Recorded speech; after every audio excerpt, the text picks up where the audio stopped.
कैलाश पर्वत को उठाने वाला रावण क्यों नहीं उठा पाया शिव का धनुष। आइए जानते हैं इसके बारे में।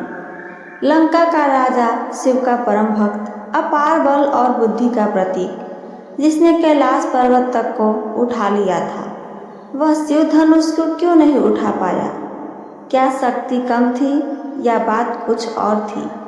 इस कथा में हम गहराई से जानेंगे उस रहस्य को जो रावण को शिव धनुष से विमुख कर गया।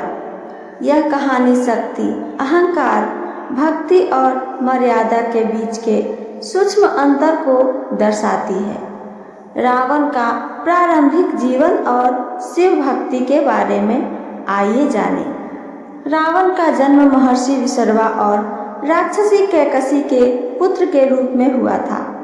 उसकी माता कैकसी ने पुत्र को महाशक्तिशाली, अमर और संसार पर राज करने योग्य बनाने की कामना की थी।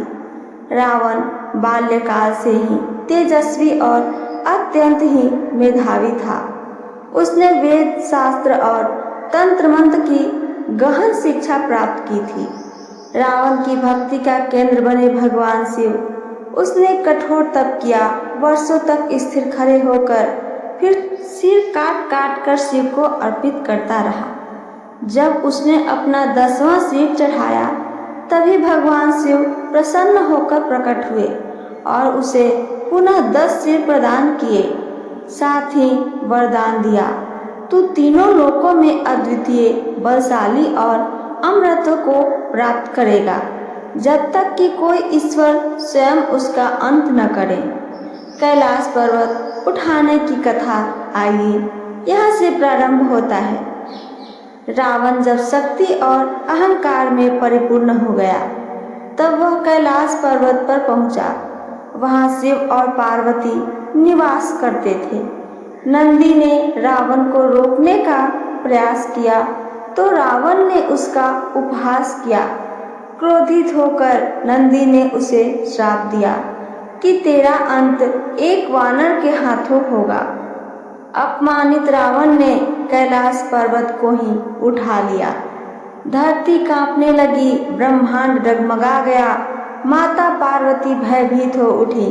शिव ने अपने अंगूठे से पर्वत को दबा दिया। रावण नीचे दब गया। हजारों वर्षों तक वहीं उसने शिव तांडव स्तोत्र की रचना की और शिव को प्रसन्न किया। शिव ने उसे क्षमा किया और बल का आशीर्वाद भी दिया। शिव धनुष की उत्पत्ति और महिमा के बारे में आइए जानते हैं। शिव धनुष कोई साधारण अस्त्र नहीं था। यह स्वयं भगवान शिव की निजी धनुष था, जिसे उन्होंने देवताओं के युद्ध में प्रयोग किया था। बाद में यह धनुष जनक राजवंश को प्रदान किया गया। राजा जनक ने इसे अपनी कुल देवता के रूप में रखा और प्रतिज्ञा की कि जो पुरुष इस धनुष को उठाकर प्रत्यंचा चढ़ा देगा, वही मेरी पुत्री सीता से विवाह करेगा। रावण का मिथिला में आगमन, आइए आगे सुनते हैं। रावण को सीता के अनुपम सौंदर्य की चर्चा सुनकर मोह हो गया था। उसने मिथिला पहुंचकर स्वयं को शिव भक्त और बलशाली बताकर धनुष को उठाने की आज्ञा मांगी। जनक ने सहमति दी। सभा लगी। रावण उठने को आगे बढ़ा। सबको विश्वास था कि कैलाश पर्वत उठाने वाला यह राक्षस शिव धनुष को भी उठा लेगा। शिव धनुष के सम्मुख रावण की असफलता हुई। रावण ने कई प्रयास किए। उसने पूरी शक्ति लगाई, पर धनुष टस से मस न हुआ। वह चौंका, क्रुद्ध हुआ, किंतु शिव धनुष 1 इंच भी न हिला। सभा में सब मौन हो गए। जनक का सिर गर्व से ऊंचा हो गया और रावण का मस्तक झुक गया। वह चुपचाप सभा छोड़कर वहां से चल दिया। असफलता का कारण शक्ति, अहंकार या माया क्या थी, इसके बारे में आइए आगे सुनते हैं। रावण में शक्ति की कमी नहीं थी। उसने कैलाश उठा लिया था, ब्रह्मा से वरदान लिया था, यमराज तक को परास्त किया था। फिर क्यों न उठा शिव धनुष।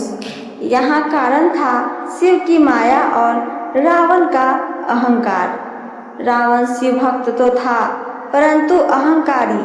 वह सीता को प्राप्त करना चाहता था जैसे कोई वस्तु, परंतु सीता कोई साधारण स्त्री नहीं, स्वयं लक्ष्मी थी और लक्ष्मी केवल विष्णु की अर्धांगिनी है। शिव का धनुष उस पुरुष के लिए था जो मर्यादा, त्याग और धर्म में पूर्ण, न कि केवल बलवान हो। श्री राम और शिव धनुष की भव्य लीला के बारे में आइए आगे सुनते हैं। राम जब जनकपुरी आए तो उन्होंने गुरु विश्वामित्र की आज्ञा से धनुष पर प्रत्यंचा चढ़ाने का संकल्प लिया। उन्होंने धनुष को ऐसे उठाया जैसे कोई साधारण लकड़ी का टुकड़ा हो। एक ही झटके में प्रत्यंचा चढ़ाते ही वह धनुष 2 टुकड़ों में टूट गया। यह संकेत था केवल राम ही योग्य थे सीता के पति बनने के लिए। ये सबका निष्कर्ष क्या है, आइए आगे सुनते हैं। क्यों नहीं उठा रावण से शिव धनुष। रावण की असफलता उसकी अपूर्णता की पहचान थी। उसके पास बल था, भक्ति थी, बुद्धि भी थी, परंतु विनम्रता नहीं थी, मर्यादा नहीं थी, त्याग नहीं था। शिव धनुष केवल शक्ति का नहीं, पात्रता का प्रतीक था और वह पात्रता केवल राम के पास थी, जो शिव के समान विरक्त, विष्णु के समान धैर्यवान और धर्म के मूर्तिमान स्वरूप थे। ये सब का उपसंहार क्या है, आइए ये भी सुनते हैं। यह कथा हमें यह सिखलाती है कि केवल बल ही पर्याप्त नहीं, पात्रता भी आवश्यक है। भक्ति तब तक अधूरी है जब तक अहंकार का त्याग न हो।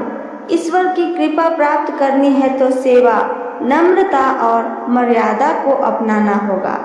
रावण ने शक्ति पाई परंतु श्री राम ने शिव धनुष उठाकर वह प्राप्त किया जो केवल ईश्वर को ही शोभा देता है, सत्य, धर्म और प्रेम। तो ये थी मेरी आज की कथा। मेरी कथा आप सबको पसंद आई हो तो चैनल को सब्सक्राइब करके वीडियो को लाइक करना ना भूलें। साथ साथ अपना एक प्यारा सा कमेंट करके हमें ज़रूर बताइए। सुनने के लिए धन्यवाद दोस्तों। जय श्री राम।